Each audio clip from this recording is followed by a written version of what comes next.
Questo documentario è stato pensato per un pubblico internazionale. Per quanti non sanno che nel Mediterraneo esiste un'isola chiamata Sardegna. Per chi non conosce Grazia Deledda, nata nella remota e improbabile Nuoro, è capace di vincere nel 1926 il premio Nobel per la letteratura. Un'artista intelligente, sensibile e volitiva, come si addice ad una donna barbaricina. Autrice di decine di romanzi di straordinaria bellezza e attualità. Il documentario è anche un atto d'amore verso il Monte Orthobene, che fu fonte di ispirazione per la nostra scrittrice. In quanto opera di fantasia, esso richiama liberamente la vita e il carattere di Grazia Deledda, soprattutto nell'età giovanile, quando lei rivela desideri e debolezze comuni. La voglia di scherzare e stare in compagnia, la viva attrazione per i coetanei, il gusto stesso del travestimento. Molto spesso, infatti, per confondersi con una popolana, indossava gli abiti di Nanna, la sua balia.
Noi siamo le ginestre d'oro giallo che spiovono su sentieri rocciosi come grandi lampade accese. Siamo la solitudine selvaggia, il silenzio immenso e profondo, lo splendore del cielo, il bianco fiore del cisto. Siamo il regno ininterrotto del lentischio, delle onde che ruscellano i graniti antichi, della rosa canina, del vento, dell'immensità del mare. Siamo una terra antica di lunghi silenzi, di orizzonti ampi e puri, di piante fosche, di montagne bruciate dal sole e dalla vendetta. Noi siamo sardi.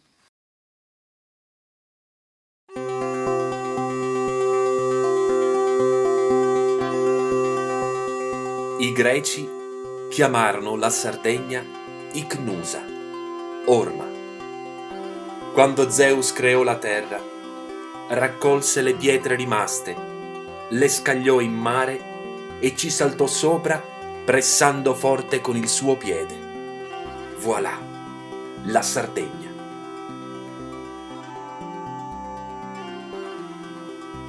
Da allora, come un destino, invasori di ogni tipo vi hanno lasciato le loro orme. Fenici, cartaginesi, romani, saraceni, catalani, piemontesi.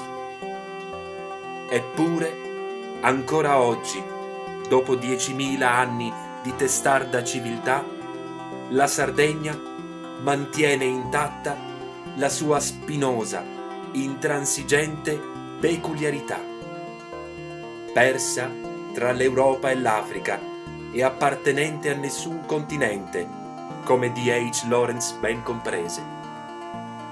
E questo essere tra, allo stesso tempo centrale e marginale nella storia e nella geografia che colpisce ancora oggi i visitatori, facendoli innamorare.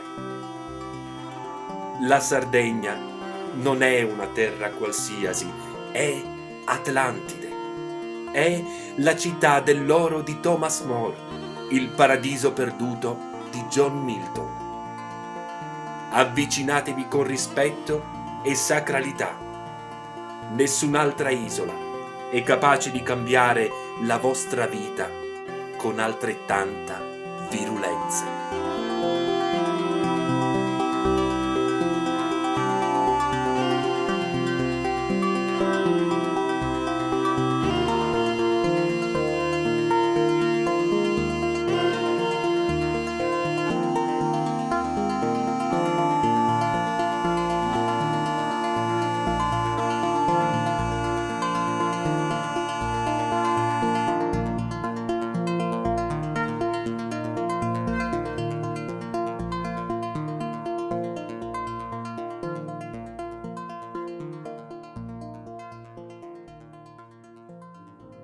Nel 1927 una schiva donna barbaricina, rude e pensosa ma serena, si recò in treno a Stoccolma per ritirare il premio Nobel per la letteratura, conferitole un anno prima, nel 1926.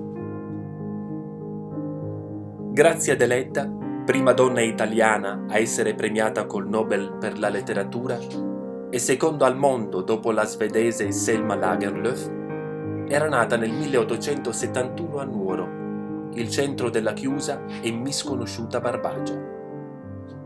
Portava in dote a Stoccolma un'opera straordinaria, ancora oggi non adeguatamente approfondita, di incomparabile potenza e significato. La sua ispirazione poetica nasce e si alimenta all'Orthobene, la montagna che sovrasta Nuoro, rimanendole vicina e allo stesso tempo distante.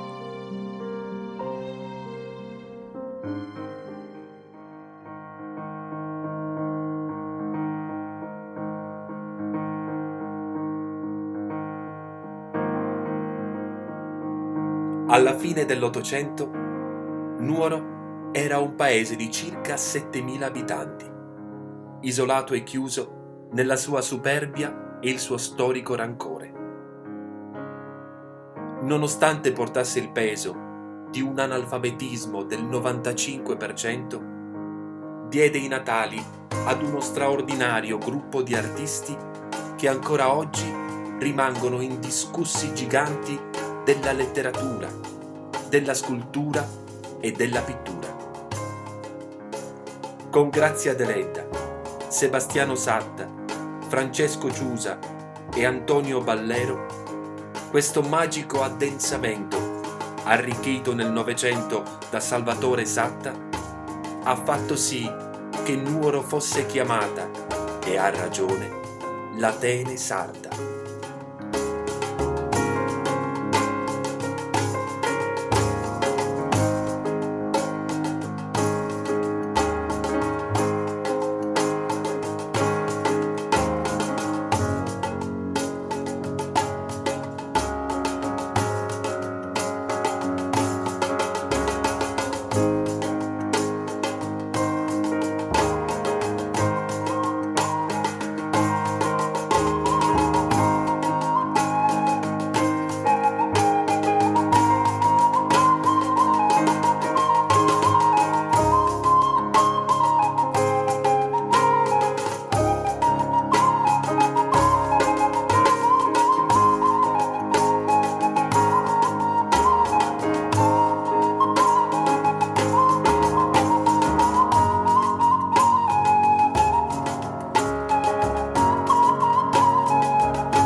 Di Grazia Deledda si è detto che fosse brutta, scostante e costretta ad allontanarsi da Nuoro dileggiata dai suoi concittadini. Grazia Deledda, invece, nata in una famiglia agiata e acculturata, era intensa ed espressiva, e il suo destino d'incompresa non sarebbe stato diverso in qualsiasi altra città della provincia italiana. Questa malevola leggenda serviva tuttavia a confermare che lei, in fondo, non era nient'altro che un'anomalia etnica. Come spiegare altrimenti un premio Nobel all'umore? E come tale non poteva che distaccarsi dalla Sardegna e trovare spazio altrove.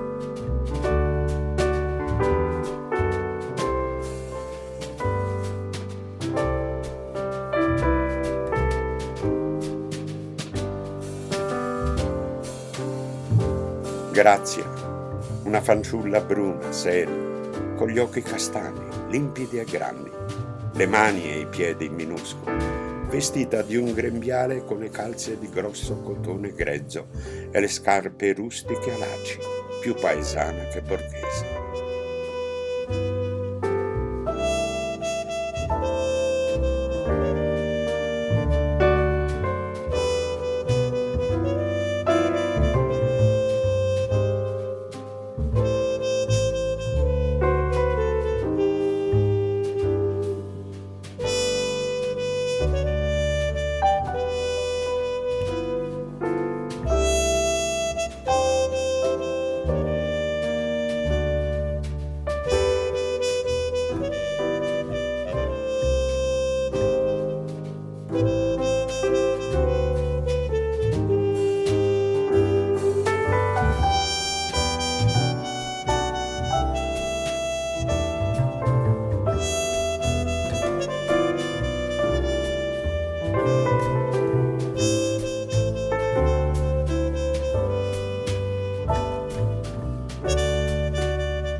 La nostra casa è posta quasi sul limite del paese di Nuoro, in una via deserta e solitaria, accanto ad altre piccole palazzine, tutte circondate da orti, ai quali, per i grandi alberi che le ombreggiano, danno qui il nome pomposo di giardini, nonostante i grossi cavoli e le cipolle che vi crescono.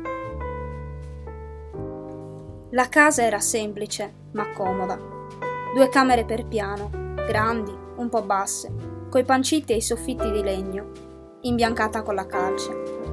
Il portoncino solido, fermato con un grosso gancio di ferro, aveva un battente che picchiava come un martello e un catenaccio e una serratura con la chiave grande, come quella di un castello.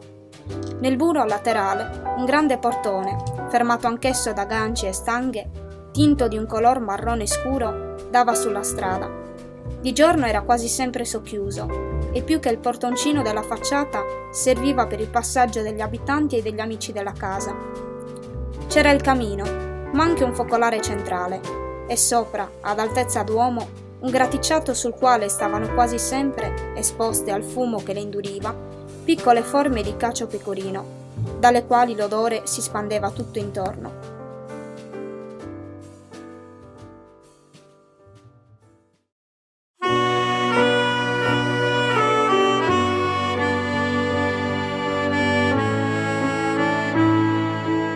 Gli scempi più grandi iniziarono negli anni '20 dell'Ottocento, a opera dei piemontesi e toscani. Per primi furono abbattuti gli alberi più pregiati e poi tutti gli altri. Il risultato fu una terra brulla e arida che anche nell'immaginario divenne il simbolo della Sardegna stessa.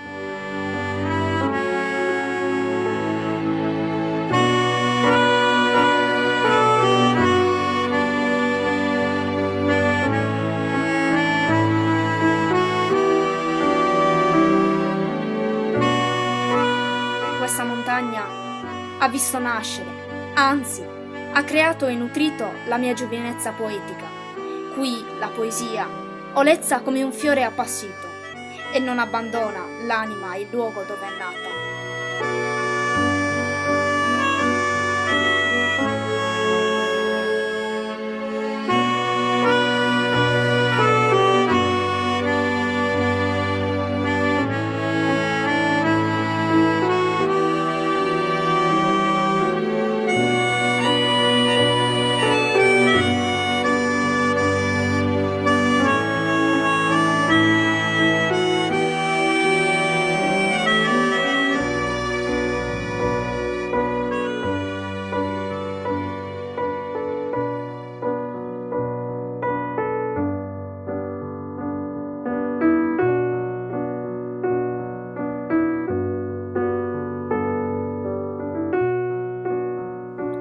salire sull'orthobene, tra i boschi antichi e le vette pure, dove si è rifugiato lo spirito triste dell'isola che guarda gli orizzonti marini, aspettando l'aurora della civiltà. Si camminava per impervie mulatiere e per stretti e tortuosi sentieri senza vedere la cupola celeste. Ogni tanto, fra la fitta vegetazione, si apriva uno squarcio di luce in cui apparivano, d'improvviso, macigni enormi, di forme bizzarre e grottesche, che mozzavano il respiro.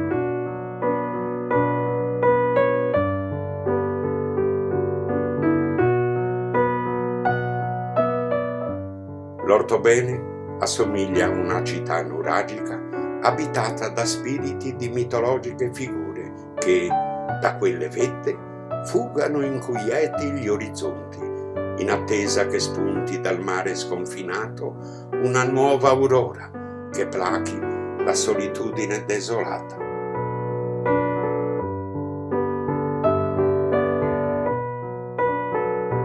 No, non è vero che l'orthobene possa paragonarsi ad altre montagne.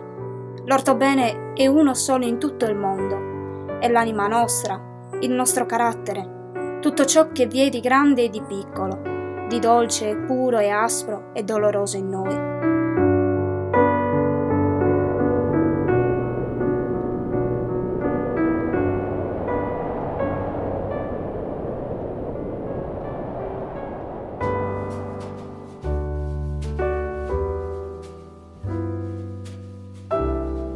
Ciò che colpisce all'entrata del bosco è l'enebriante profumo che prima ci veniva leggero con la brezza.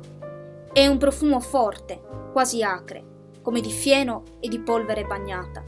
Certi sbuffi paiono di vernice umida, certi altri sono invece dolcissimi, come di incenso e di mirra bruciati. Come sono belli e pittoreschi i grandi alberi dai tronchi nodosi, incavati, ricoperti di muschio, dalle chiome che riunendosi formano una volta mobile con tante gradazioni ondeggianti, dal verde giallo al verde rossastro, dal verde chiaro quasi bianco al verde scuro quasi nero. Tra le foglie dal dorso e dalle venature grigiastre che cambiano di tono a ogni scossa di vento, scendono grandi rami d'ellera con le foglie eleganti di un verde molle e dorato, e da esse grosse gocciole d'acqua che scavano piccole fosse dove cadono.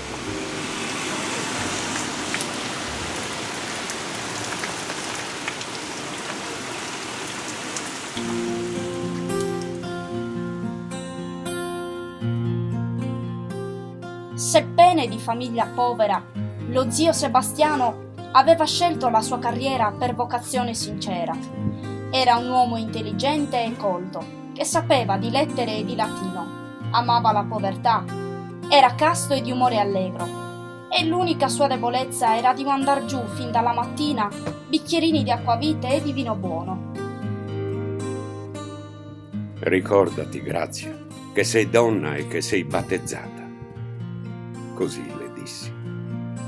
Che mia nipote, una ragazzina di appena 14 anni, selvatica e primitiva, si fosse messa a scrivere racconti e novelle ispirati a fatti veri accaduti in paese, era uno scandalo. E la gente mi sollecitava continuamente. Don Sebastiano Camboso, lei che è lo zio, deve intervenire. Ma era la mia stessa coscienza a impormelo. D'altronde ero stato io a impartirle le prime lezioni, a insegnarle a leggere e a scrivere. E questa bimbetta, come spinta da una forza sotterranea, imparava con una facilità impressionante. Tutto sembrava straordinario e magico per lei. Pareva venuta da un mondo diverso da quello dove vivevamo. Lei voleva sapere sempre di più. Ma noi volevamo tarpare le ali a questo uccellino, che piano piano sarebbe volato lontano, molto lontano, verso l'infinito.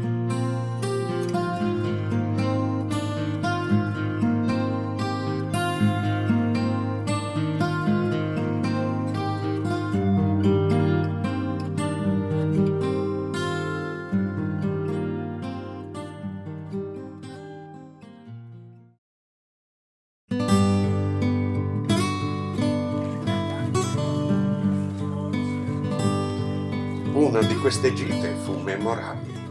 In quel giorno Grazia imparò più cose che in 10 lezioni del maestro. Il viaggio, circa 2 ore di salita per un sentiero appena tracciato tra i dirupi, gli avvallamenti e il bosco, fu fatto a piedi dalle ragazze, pazzamente felici ed ebbre di quella meravigliosa mattina di agosto. Una tappa fu alla sorgente d'acqua pura e luminosa come il diamante che scaturiva in una piccola conca di pietre e si spandeva modesta e quasi furtiva tra le erbe.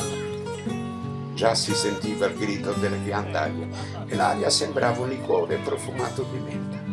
E da un castello di macigni, sopra i quali volteggiavano i falchi, vide una grande spada luccicante messa ai piedi di una scogliera, come in segno che l'isola era stata tagliata dal continente e tale doveva restare per l'eternità. Era il mare che Grazia vedeva per la prima volta. E là avrebbe voluto restare lì, sullo spalto dei macigni, come la castellana nel solitario maniero, a guardare l'orizzonte in attesa che sulla riva balzasse, vestito dei colori del mare, il principe dell'amore.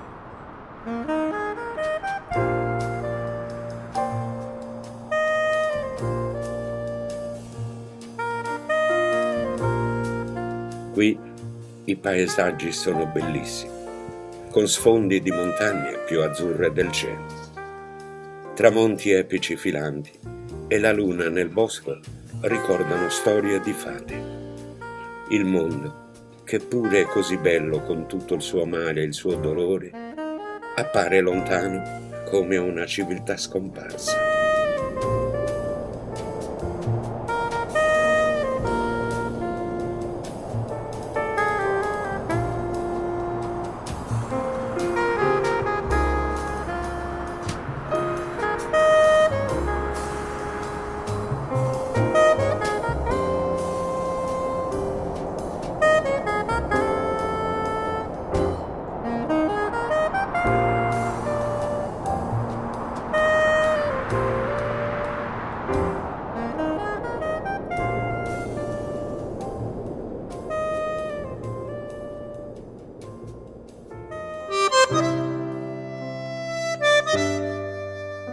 Il suo primo amore fu Antonino, un bellissimo giovine dall'aria un po' beffarda, vestito inappuntabilmente con eleganza d'annunziana.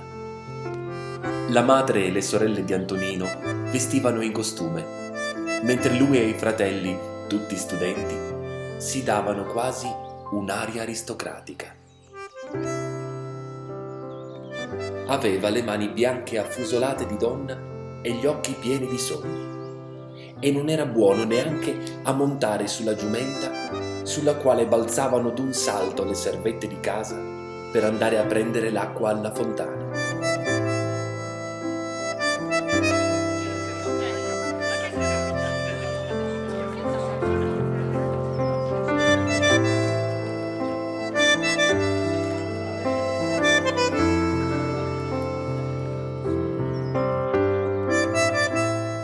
Oltre a Antonino, Grazia frequentava la casa di un altro giovanissimo, John Mario, un ragazzo smilzo, il profilo rapace, gli occhi inquieti e diffidenti, orgoglioso e ambizioso e di una serietà insolita alla sua età.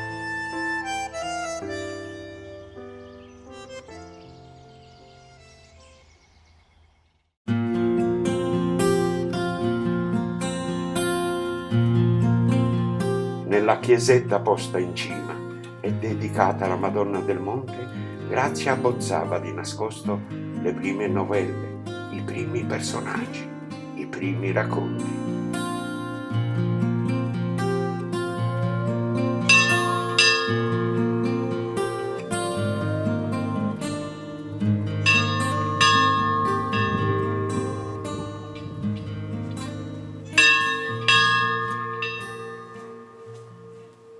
Ave María, llena de gracia, su Señor es con te. Por benditas es tu entre todas las semillas, e benedictus fructus es entraña tua. Santa María.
Le dirò che sono una fanciulla, posso anche dire un'artista sarda, piena di buona volontà, di molta fede e coraggio.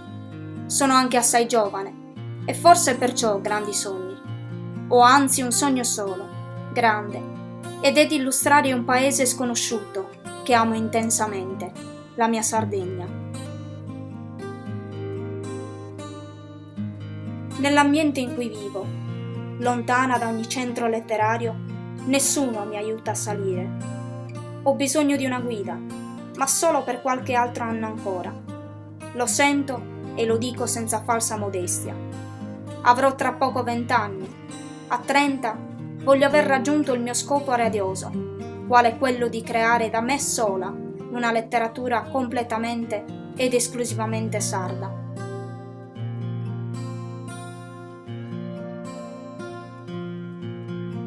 Anch'io lavoro sempre. Si stanno traducendo in francese i miei romanzi Anime oneste e La via del male. Siamo in trattative anche per la traduzione tedesca e inglese. La Revue du Monde pubblicherà presto la traduzione del mio ultimo romanzo Elias Portolo. Anche il Matin mi ha chiesto la traduzione degli altri miei lavori. In questi 2 anni, dopo il divorzio, che è già la seconda edizione, ho scritto un altro romanzo, Cenere, che uscirà tra poco, il 1 gennaio 1901. Ho molte richieste di traduzioni.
Ho tessuto i destini di centinaia di personaggi, ispirandomi ai racconti dei vecchi, ai sussurri dei pettegoli, ai lamenti degli astiosi e degli sconfitti.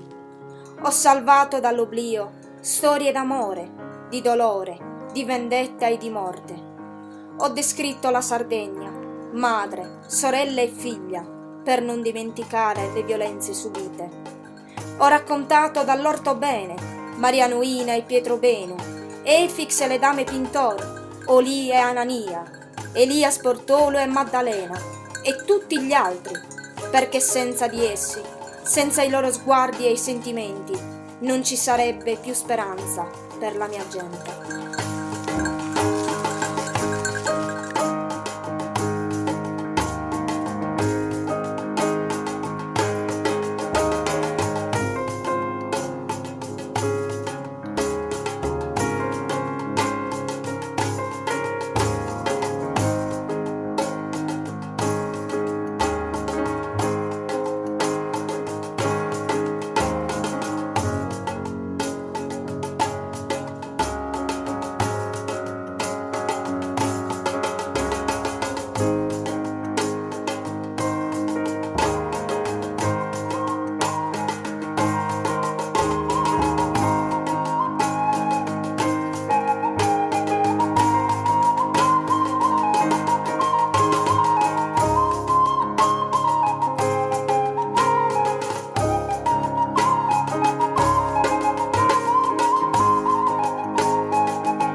Eusti serpe Maria, chi serte grazia prena e grazia ses s'affena e sa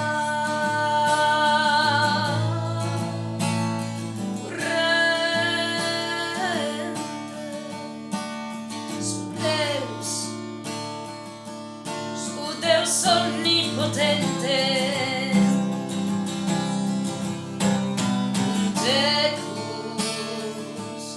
un tecus esti status, locita preservadus,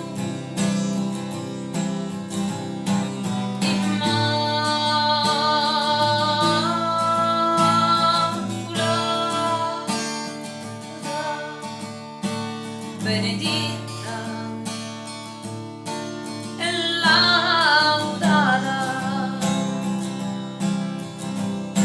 sopra tu gloriosa sermama vita e sposa Gesù.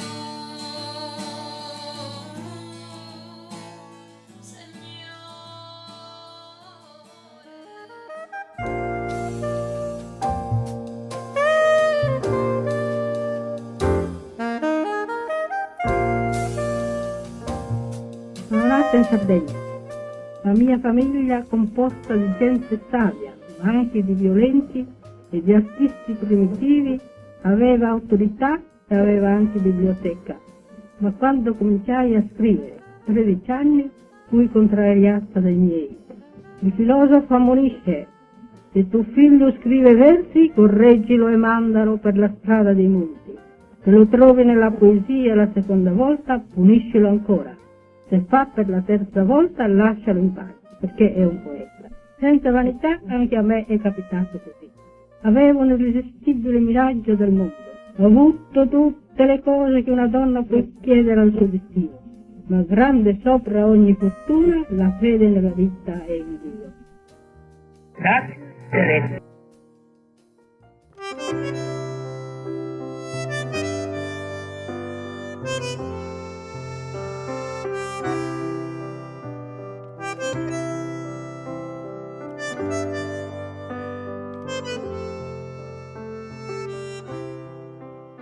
Non mai il nome di Grazia Deledda sarà separato dalla sua terra, che le fu 2 volte materna. Lei non ha fatto che scavare in sé per ricostruire, col balenante pensiero, il mondo d'allora, e se n'è imbevuta sentendolo vicino e lontano a un tempo, con l'immediatezza di una cosa viva, con la nostalgia di una cosa amata.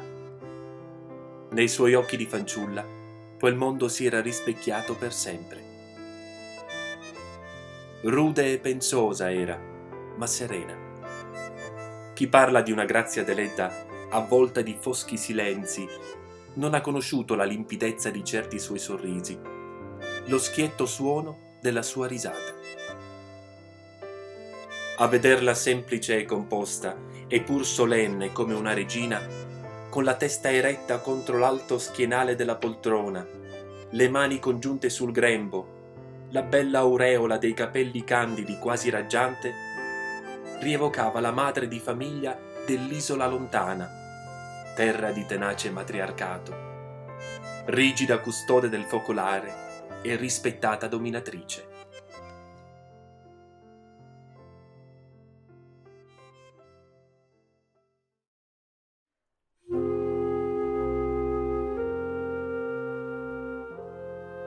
Colpita dalla malattia, nell'ultimo nostro incontro, 2 mesi prima della fine, il male fisico aveva già intaccato la sua fibra.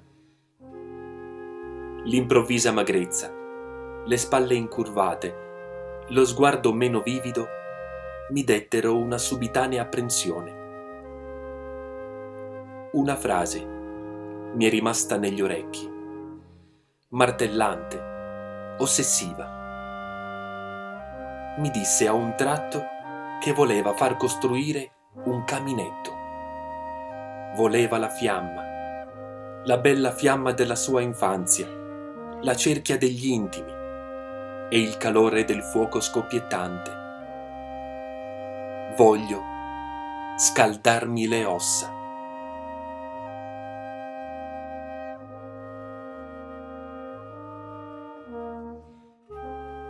Avete visto il cielo all'occidente, nel crepuscolo, dopo il tramonto del sole? Quella striscia splendida ma indefinita che lo fascia, mista di azzurro e di verde, di giallo e di viola, di color rosa e di oro come la madreperla. Imbrunisce. Il cielo limpido, immenso, smaltato dalle tremule trasparenze del crepuscolo, proietta le sue tinte verdognole, le sue sfumature.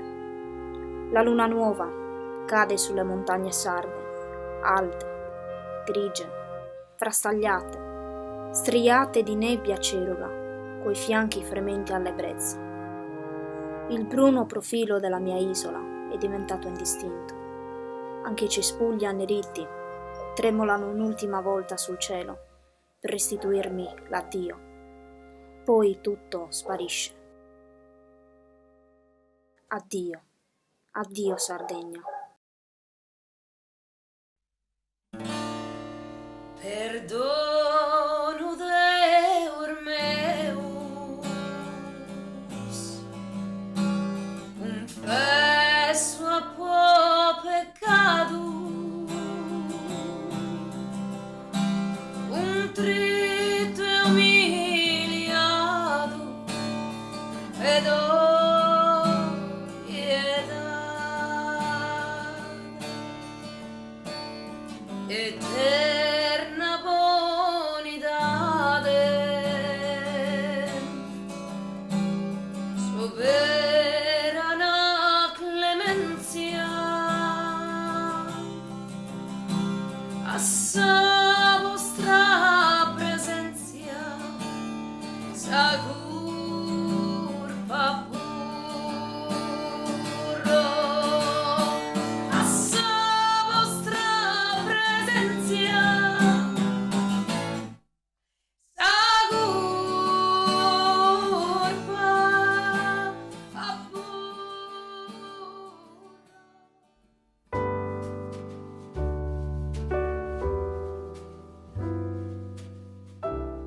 Non fatevi ingannare dalla grigia tomba di granito e dalle sue iscrizioni. Grazia Deledda non è qui, nella fredda chiesa della solitudine, in questo ambiente sospeso e claustrale. Sentite forse il suo respiro o la sua voce? O avvertite tra queste pareti bianche, lisce, anonime, la forza del suo genio? L'hanno riportata nella chiesetta ai piedi del monte. Ma lei, con i suoi personaggi, le sue storie, i conflitti, l'esplosione dei suoi sentimenti, non può essere racchiusa entro queste mura. Lei si è incamminata di primo mattino nell'antico sentiero, che sale fonte dopo fonte, attraversando silenziose radure, boschi, antri e precipizi, per salire sino alla cima del Redentore. Cercatela nei pini che anticipano i suoi lecci, nei rocciai accavalcati che emergono forti e angoscianti, nello scorrere dei panorami verso Rune, Lula, Galtellì e il mare lontano. Quando l'orizzonte si allarga verso Orgosolo, Fonni e il profilo del Gennargentu, ecco che lei si inebria e respira, di nuovo felice, di nuovo a casa. Sentite il profumo dell'armida, delle ferule, delle ginestre, del muschio, dei ciclamini. Ascoltate il vento, guardate il tramonto, guardate la luna, luminosa, lontana, misteriosa. Grazia Deledda vive ancora in questo monte dimenticato, tenuto discosto. Questo ortobene che ogni giorno ricorda la nostra incapacità di mettere a frutto la sua eredità, la nostra incapacità di cambiare, nonostante ci siano spiriti e giganti a guidarci e a indicarci il sentiero.